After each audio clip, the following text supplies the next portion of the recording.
السلام عليكم، ازيكم يا جماعة ورمضان كريم علينا وعليكم. دلوقتي عدى طبعا نص الشهر، ربنا يبارك لنا في النص الباقي.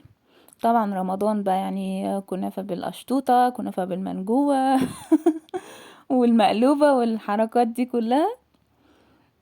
وانا ما شاء الله عملت مرتين كنافة بالقشطة في الشهر ده، وصورت كل حاجة بس نسيت اصور النتيجة بقى، والعسل هو كده يعني. المهم بقى، انا في رمضان او غير رمضان بحب اكل دايما حاجة مسكرة او حاجة حلوة يعني.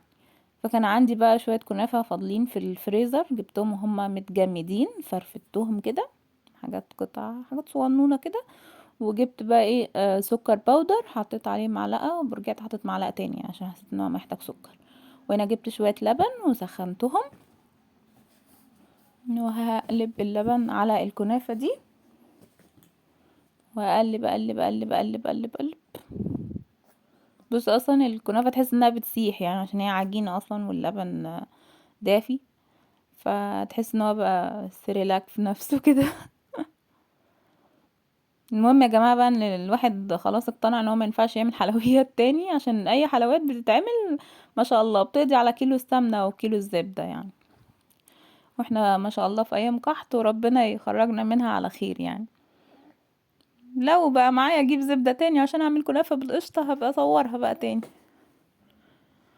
يلا الحمد لله. المهم ان كلتها وكان طعمها جميل، وانا اصلا كده كده شخص حلواني يعني بيحب الحلويات.